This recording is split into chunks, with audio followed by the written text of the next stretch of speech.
Livro do Eclesiástico, capítulo 4.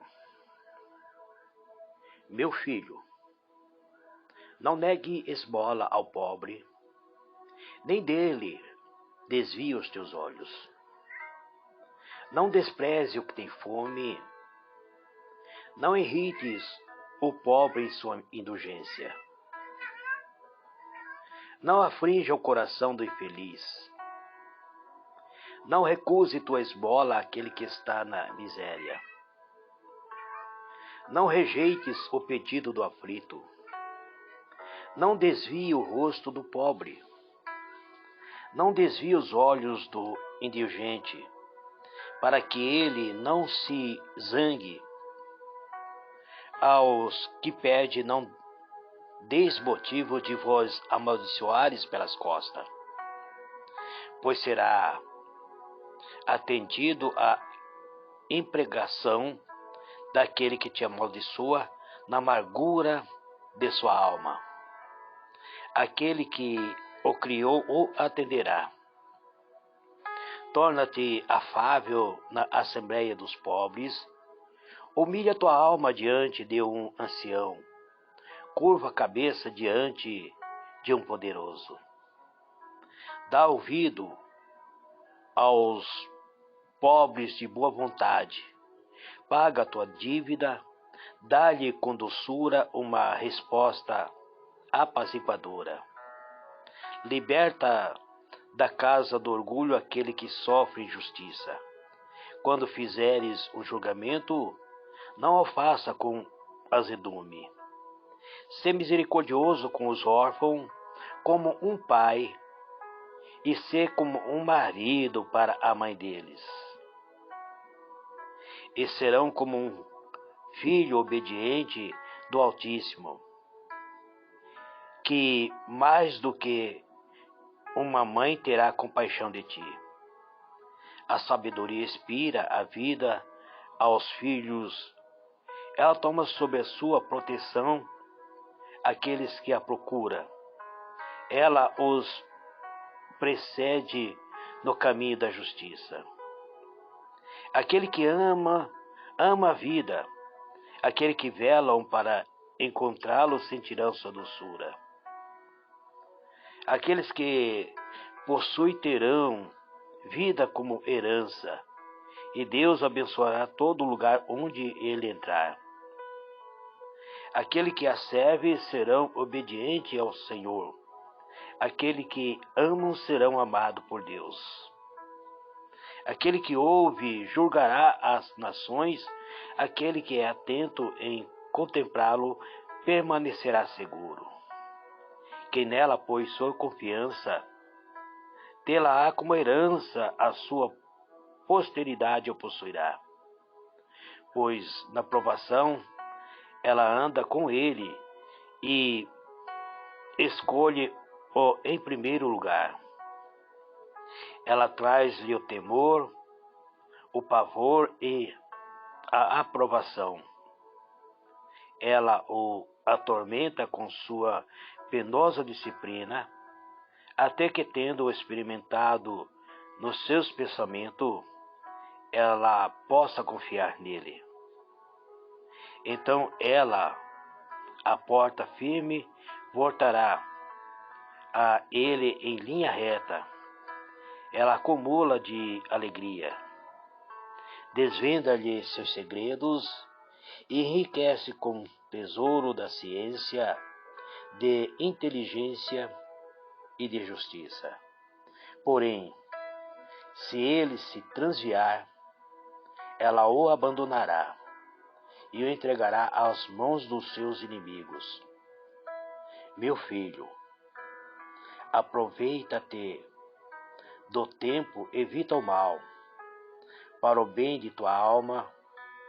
Não te envergonhes de dizer a verdade, pois há uma vergonha que produz ao pecado. Pois há uma vergonha que conduz ao pecado e uma vergonha que atrai glória de graça. em teu próprio prejuízo. Não te mostre parcial. Não minta em prejuízo da tua alma. Não tenha complacência com as fragilidades dos próximos. Não retenha uma palavra que pode ser salutar. Não esconda a tua sabedoria pela tua vaidade, pois a sabedoria faz-se distinguir pela língua. O bom senso o saber é a doutrina pela palavra do sábio, e a firmeza pelos atos de justiça. Não contradiga de nenhum modo a verdade. Envergonha-te da mentira cometida por ignorância. Não te envergonhes de confessar teus pecados. Não te tornes escravo de nenhum homem que te leve a pecar. Não resista face a face ao homem poderoso. Não te oponha ao curso de um rio. Combatente pela justiça, a fim de salvares tua vida até a morte. Combatente pela justiça, e Deus combaterá por ti contra teus inimigos. Não seja precipitado em palavras, e ao mesmo tempo covarde e negligente em tuas ações. Não seja como um leão em tua casa, prejudicando teus domésticos e tirannizando o que te são submissos. Que a tua mão não seja aberta para receber e fechado para dar. Olá, meus irmãos, graça e paz. Eu sou vosso irmão em Cristo, Gregório Louveira, apresentador da mensagem Buscando a Sabedoria. A mensagem de hoje, Buscando a Sabedoria, ela encontra-se no livro de Eclesiástico, o capítulo 4. Eu li esse capítulo na íntegra. Não será possível comentar todos os versículos, mas na medida do possível estarei trazendo aquilo que eu senti em meu coração. O livro de Eclesiástico, ele só contém na Bíblia Católica. Então vamos lá, amados. O escritor de Eclesiástico, ele diz assim: meu filho, não negue esmola ao pobre, nem dele desvie os olhos.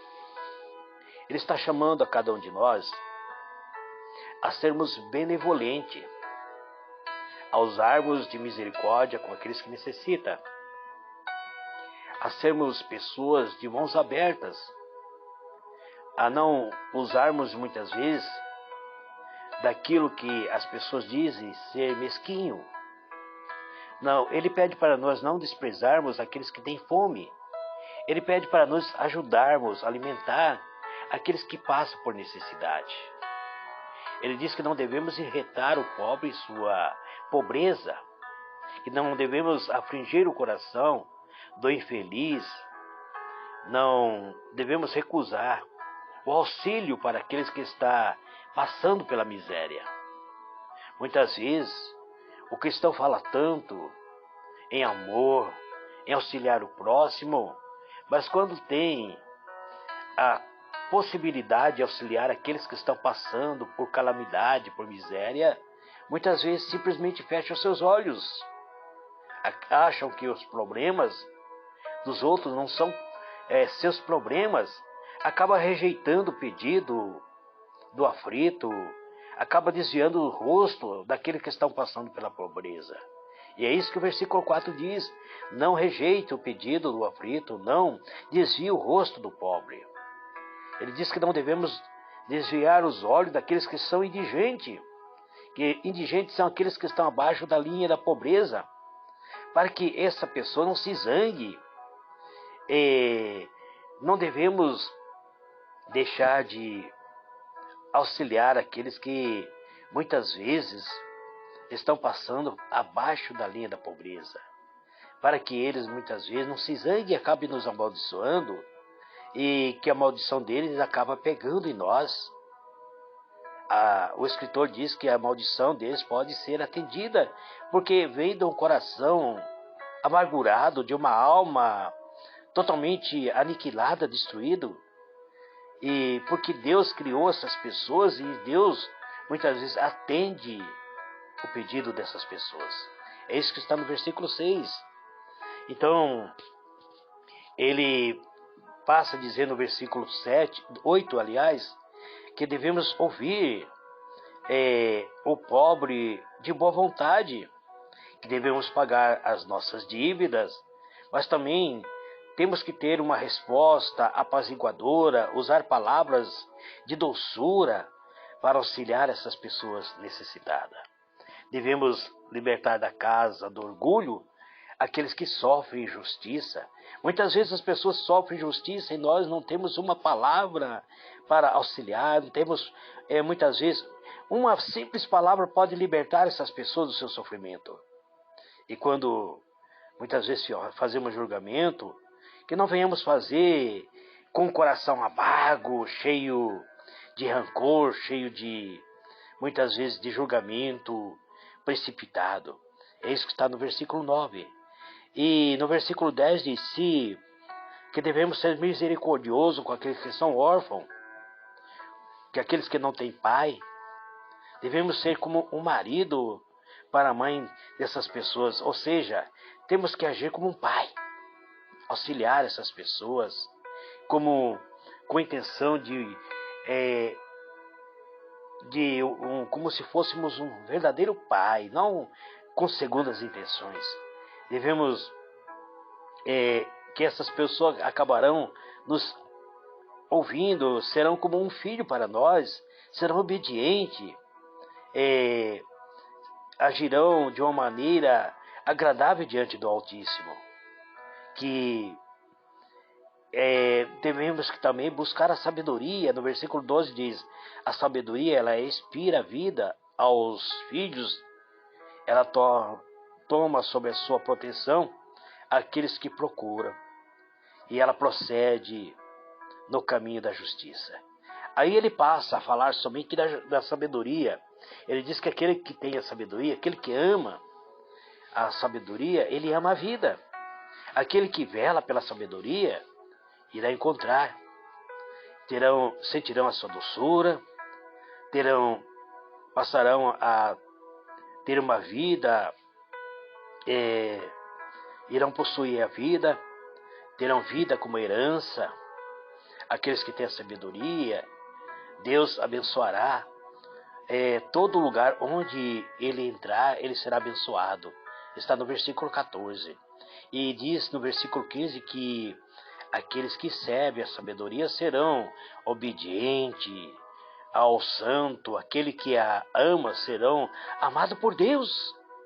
Então temos que amar a sabedoria, buscar a sabedoria. Já sabemos que a sabedoria é o verbo de Deus. E o verbo de Deus é Cristo, o Senhor da eternidade. E devemos ouvir, diz, aquele que ouve a sabedoria, ele será capaz de julgar as nações. Está no versículo 16. Aquele que atenta em contemplar a sabedoria, ele permanecerá seguro. Nada poderá abalar uma pessoa sábia de coração. Aquele que nele põe a confiança terá essa sabedoria como herança. E não somente para ele, também a sua posteridade, ou seja, os seus descendentes irão possuir essa sabedoria. Aí ele passa a dizer que muitas vezes na provação, quando passamos pela prova, lá está a sabedoria. Ela anda com ele e escolhe-o em primeiro lugar. Muitas vezes passamos por luta, amados. Passamos por provas. Está aqui no versículo 18, pois é na provação. A sabedoria está lá, onde a sabedoria escolhe ele em primeiro lugar. E essa sabedoria traz temor. No versículo 19 diz, ela traz o temor. E também ela traz o pavor. E também ela traz a aprovação. Essa sabedoria, ela faz você ser aprovado por Deus. Ela faz você ter amor por Deus.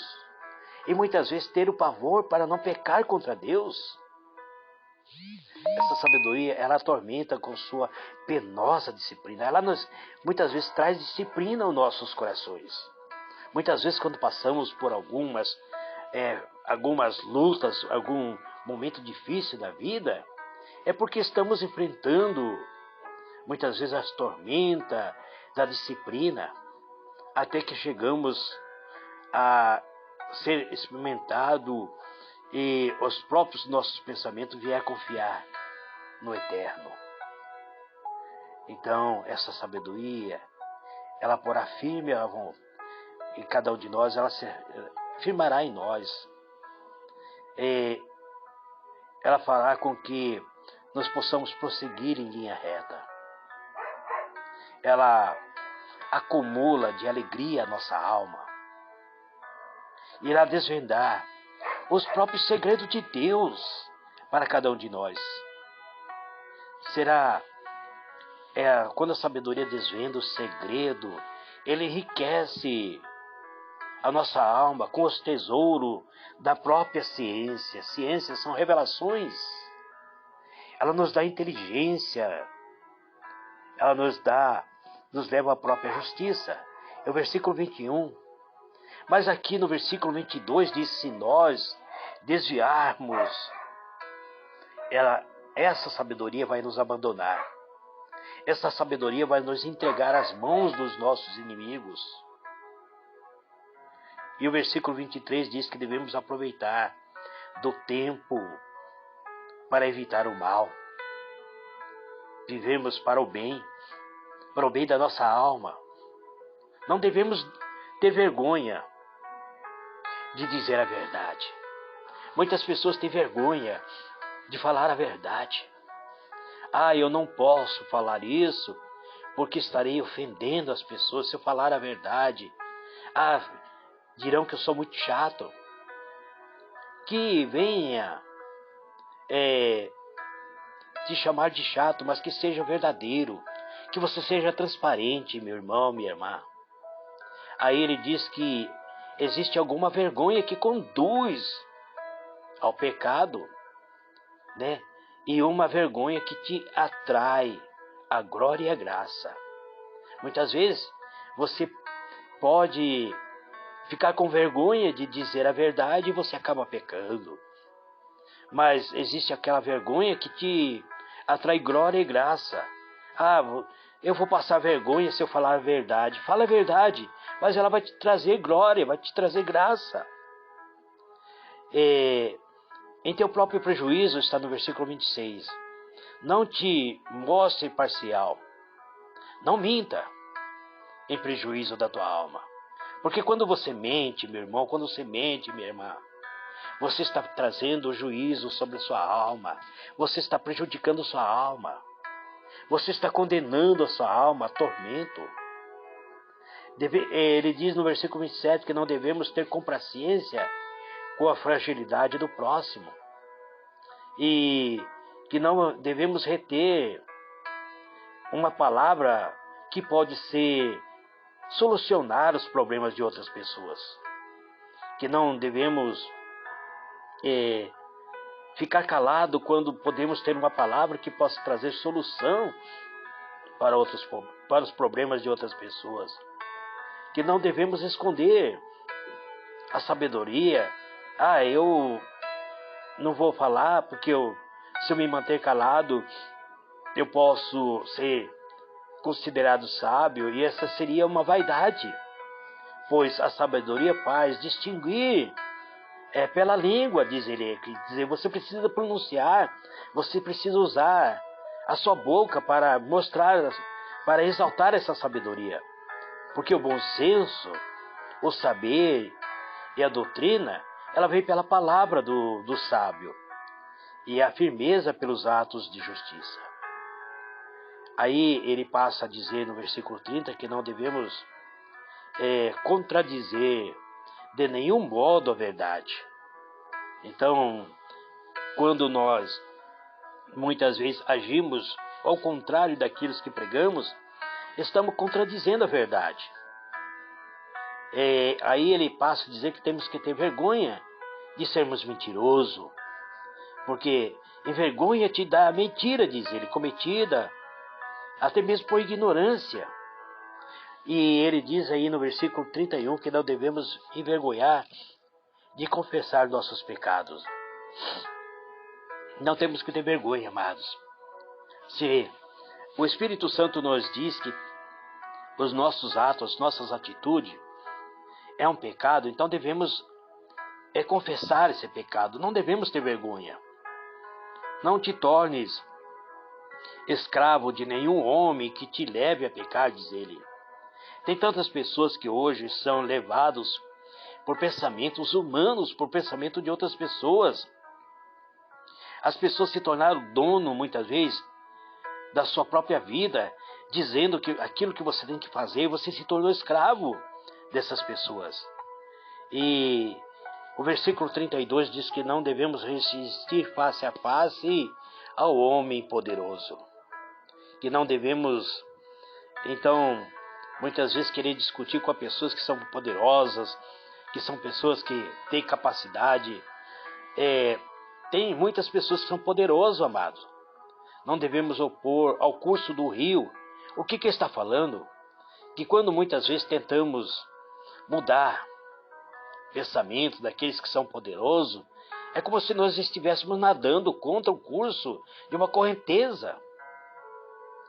E o versículo 33 diz que devemos ser combatentes pela justiça, a fim de salvar a nossa própria vida. E até a morte devemos combater pela justiça, mesmo que sejamos condenados à morte. Muitos discípulos de Jesus foram condenados à morte, tiveram morte cruéis, porque falaram a verdade. Foram combatentes pela própria justiça. Eles combateram a justiça, perderam a sua vida, mas eles combateram até a morte. O combatente pela justiça é a favor de Deus, e Deus irá combater a nosso favor contra os nossos inimigos. Aí ele encerra esse capítulo dizendo assim que não devemos ser precipitados em palavras e ao mesmo tempo covarde e negligente em nossas ações. Tem pessoas que falam muito,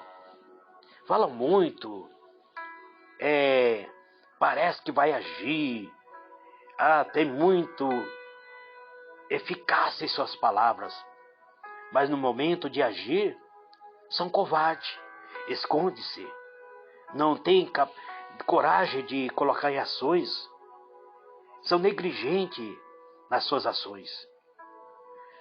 Tem pessoas que são como um leão, dentro de casa, ele é capaz de colocar toda a casa em alvoroço. É isso que está escrito no versículo 35. Não seja como um leão em tua casa, prejudicando os teus domésticos, que são tiranos.